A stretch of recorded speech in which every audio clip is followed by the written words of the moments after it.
Fish کھایا کرو, بازار سے جاؤ 20 کلو مچھلی اٹھا کے لے آؤ گھر میں, اگر اللہ نے پیسے دیے ہیں. نہیں دیے تو پھر حضرت والا سوچا کرو, صحیح ہے نا. جو ہمارے حضرت سوچتے تھے بھائی اللہ نے دیے ہوتے تو اللہ مچھلی ضرورت ہوتی تو اللہ پیسے بھی دے دیتا. اگر اللہ نے دیے ہیں تو کیا کرو, فشری جاؤ 20 کلو مچھلی اٹھا کے لاؤ, بیگم سے بولو روزانہ ناشتے میں بھی فش, دوپہر کھانے میں بھی فش, اور رات ڈنر میں بھی فش. بنگالیوں کو دیکھو فش کھاتے ہیں کیسے ہینڈسم اسمارٹ رہتے ہیں نا ساری زندگی, بال کالے رہتے ہیں. ہمارے ایک استاذ ہیں بنگلہ دیش کے, پورے بال کالے ان کے. میں نے کہا آپ کی عمر کتنی؟ نے کہا پتہ نہیں 46 سال 48 سال. ایسے گھنی کالی داڑھی, یہ کس کا کمال ہے؟ فش کا, مچھلی کھا رہے ہیں دبا کے. ہمارے ہاں مچھلی ڈاکٹر کے مشورے پر ہفتے میں 1 دن, کیونکہ دوبارہ خریدتے ہوئے جان نکلتی ہے, یار مچھلی کیسے خریدیں, یار مچھلی کیسے. تو بھائی یہ قدرتی چیزیں, ان پہ پیسہ خرچ کرو. اللہ کے بندو شہد کھاؤ, کیا کھاؤ ٹھیک, شہد کھاؤ. آج میں نے بھی چائلڈ اسپیشلسٹ سے پوچھا, وہ کہتے ہیں ماں کا دودھ بچے کے لیے 6 مہینے ضروری ہے.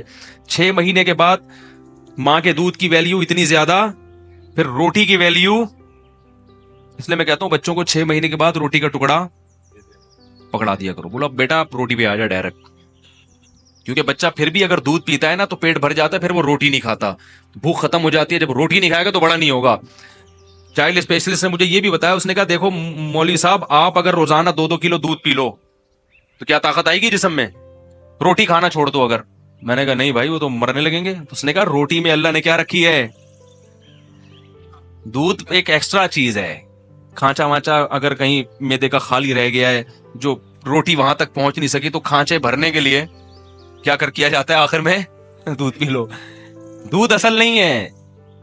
یہ جو جانوروں کو جو چارہ کھلایا جاتا ہے نا, ایک وقت تک بچے کو, جانور کے بچے کو دودھ پہ فوراً دانے پہ لے آتے ہیں.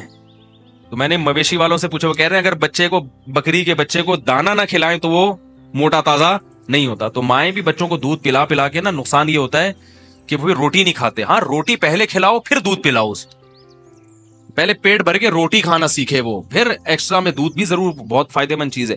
ہاں وہ جو حکیم بھیجا نا بادشاہ نے کہ صحابہ کرام بیمار ہوں گے تو یہ علاج کرے گا, تو آپ نے قبول کیا وہ حکیم کا تحفہ, مگر وہ حکیم سارا دن بیٹھ کے مکھیاں مارتا رہتا تھا. اس کے پاس کوئی مریض ہے بھائی نہیں ہے. تو لوگوں نے پھر, اس میں وہ حیران ہوا کہ یہ مسئلہ کیا ہے, کوئی بیماری نہیں ہوتا ان میں. پھر اس نے تجزیہ کیا تو انہوں نے کہا یہ لوگ جب تک شدید بھوک نہ لگے کھاتے نہیں ہیں, جب تک شدید بھوک نہ لگے کھانا کھاتے نہیں ہیں, اور جب تھوڑی سی بھوک رہ جاتی ہے تو چھوڑ دیتے ہیں پیٹ بھر کے. تو یہ ایک ایسا نسخہ ہے کہ اس کی وجہ سے بیماریاں دور ہو جاتی ہیں. آج کل جو بیماریاں ہیں نا پھوڑنے کی وجہ سے ہیں. کھانے سے انسان بیمار نہیں ہوتا, بیمار ہوتا ہے بولو بھائی پھوڑنے سے. ہم لوگ کھاتے نہیں ہیں, ہم کیا کرتے ہیں, پھوڑتے ہیں. ہمارا بس نہ چلے پلیٹ بھی کھا جائیں, وہ تو چونکہ اسٹیل کی کانچ کی ہوتی ہے وہ پیٹ میں اتر نہیں سکتی, ورنہ بچے کھا جائیں لوگ ایسے کھایا جاتا ہے, اس لیے بیمار ہوتے ہیں. اٹھتے ہی نہیں, جب تک بالکل اب ڈر ہوتا ہے نا پھٹ جائیں گے دھماکے کے, تو پھر ہاتھ روکتے ہیں. تو یہ بڑا نسخہ ہے کہ جب تک شدید بھوک نہ لگے کھاؤ نہیں, اور پیٹ بھر کے نہ کھاؤ. جب بھوک تھوڑی سی, میں زیادہ نہیں, بہت تھوڑی سی, ابھی 1-2 نوالے اور کھانے کا دل چاہ رہا ہے تو بس 1-2 نوالے چھوڑ دو, تو وہ اگلے وقت میں تو جلدی ہضم بھی ہو جائے گا, بھوک بھی زیادہ لگے گی. خیر, فیس پہ دانے نکلتے ہیں جس کی وجہ سے وضو ٹوٹ جاتا ہے. ہلکا سا خون نکلنے سے وضو نہیں ٹوٹتا. خون نکل کے جب اپنی جگہ سے بہہ کے دوسری جگہ چلا جائے گا پھر جا کے وضو ٹوٹے گا. اور فیس پہ جو دانے نکلا کریں اس کو پھوڑا نہ کریں, ہمیشہ کے لیے نشان پڑ جاتا ہے. یہ جو ہے نا ایلو ویرا, گھی کوار, یہ بڑی خاندانی چیز ہے. اس کا پودا اپنے گھر میں لگائیں. جن کو فیس پہ دانے, خارش, کھجلی یہ چیز ہوتی ہے نا, تو وہ اس کا پیسٹ بنا کے منہ پہ لگا لیں تھوڑی دیر کے لیے, پھر دھو لیں, تو اس سے وہ جراثیم براسیم کیا ہوتے ہیں.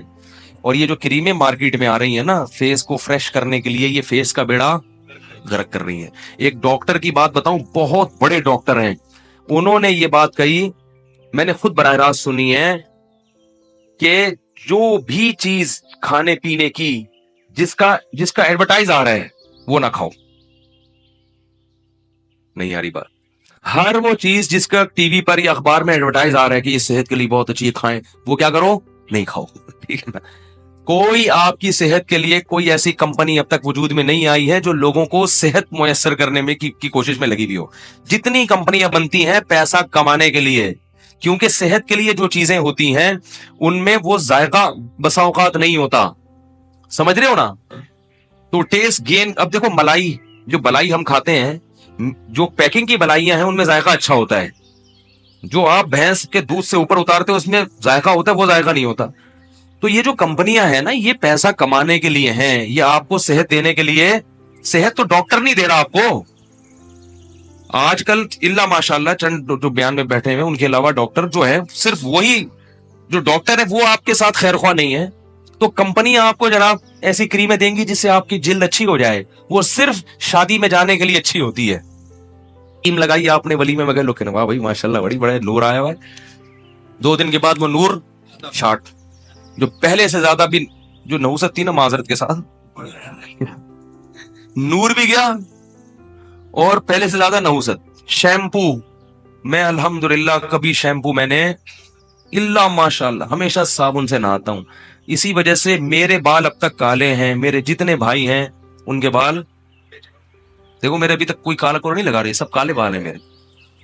تو میں نے کبھی شیمپو نہیں لگایا. یہ شیمپو وقتی طور پر ریشمی بال اور یہ ایسا آدمی کہتا ہے واہ بھائی واہ, اس کے بعد اس کی عادت, اس میں کیمیکل ہوتے ہیں, اس کی عادت پڑتی ہے آپ کو. نہیں لگائیں گے تو جیسے اسپرے آ رہا ہے نا, یہ جو آپ کھیتوں میں اسپرے کرتے ہیں, ان اسپرے جو اسپرے ہے نا انہوں نے ہماری کھیتیوں کا کیا کر دیا ہے, بیڑا گرک. اب اگر وہ اسپرے نہیں کرے تو کھیتی پیدا ہی نہیں ہوتی. تو اپنے آپ کو ان مصنوعی چیزوں کا عادی بولو بھائی مت بناؤ. تو اگر یہ جو خاص طور پہ خواتین کے ساتھ مسائل ہوتے ہیں, یہ ایلو ویرا ہے, اسی کی جیل ہے, اسی کی جیل کی دوائیں بنتی ہیں, وہ لے لیتے ہیں. ارے بھائی یہی اللہ نے پیدا کر دیا, اسی کو لگا لو, ٹھیک ہے.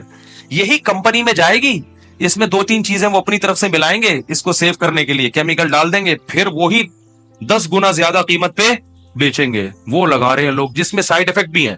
اور جو اللہ نے اتنا آسان رکھ دیا, یہ ایلو ویرا امریکہ میں اتنا مہنگا ہے. کسی نے بتایا کہ کوئی تجارت کرنا چاہتا ہے نا, ایلو ویرا کے جیل بنا کے ایکسپورٹ کرنا شروع کر دے.